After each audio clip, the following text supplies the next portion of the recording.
Good morning and welcome to AM Country. And of course, our show is brought to you every morning by Memorial Hospital of Carthage. Today for AM Country, Dr. Seamus Riley is our guest. Dr. Riley is the president of Carl Sandburg College. Good morning. Good morning. How are you? I'm good. Yourself? Well, very well. How long have you been president of Sandburg?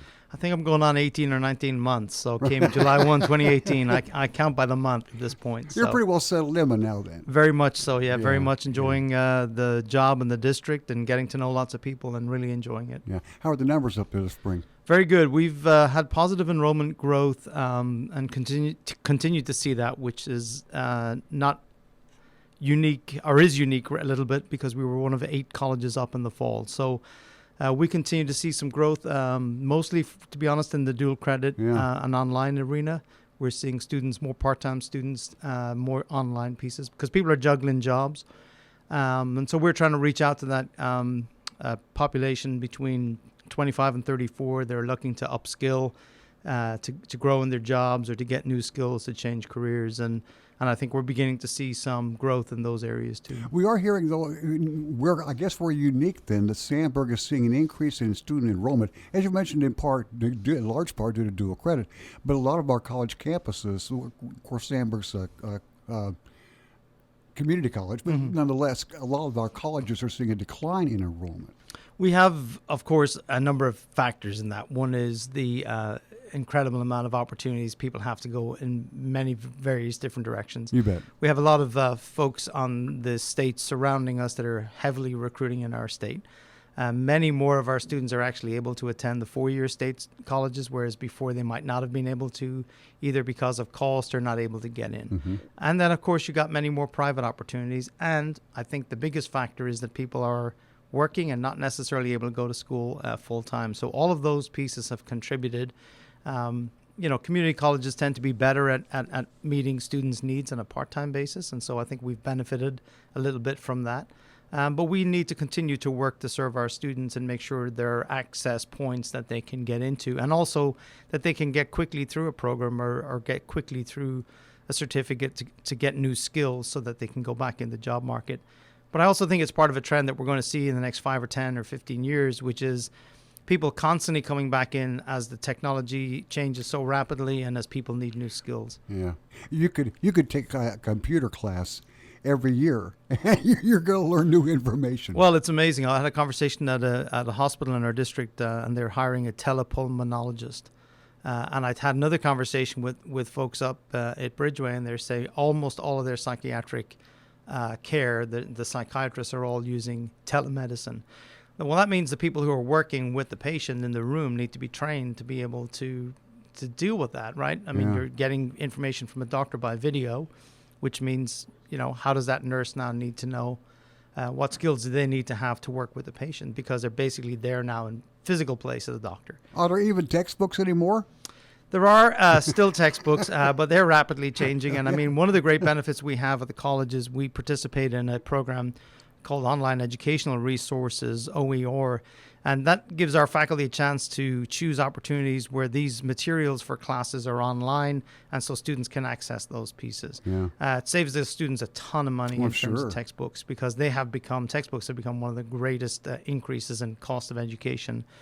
The other piece about it is, if you think about the world we live in right now, even from our phone, we're quickly able to access a video to show you how to do anything. Yeah. And if you can get an online resource that's incredibly up to date, or where you get some of these, like the Khan Academy or some of these pieces, you got the top experts in the world giving you a lecture on calculus. Yeah. So why not take advantage of it? So I think in many ways our students benefited from that access. But of course it's hard, because where do you go, right? There's so many resources.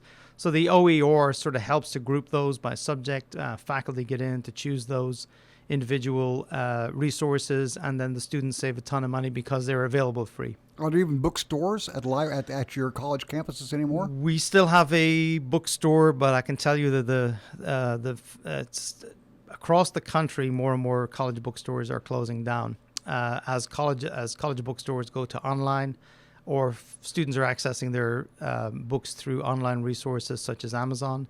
Yeah. In fact, we're beginning to see in the college bookstore industry, those college bookstores themselves are going online.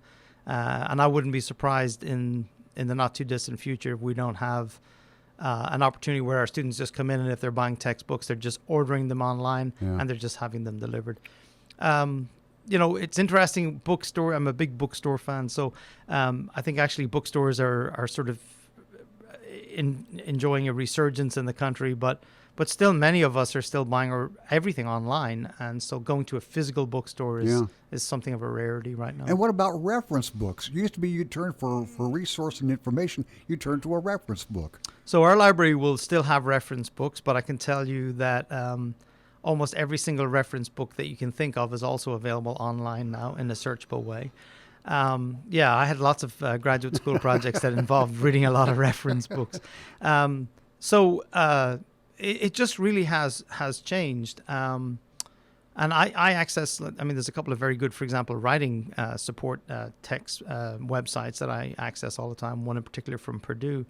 And I think people have just gotten in the habit of, if I need to ask a question, just search it and you get the answer immediately. It's amazing. It is quite a transformation. And, I started grad school in 92 in this country, and, you had to go in and I'd sent my students in to do research, and they had to go in and look things up in either New York Times Index or the Chicago Tribune Index, where you go in and search for a subject, and then you'd look up and find the articles, and then you go find the database with the actual newspaper.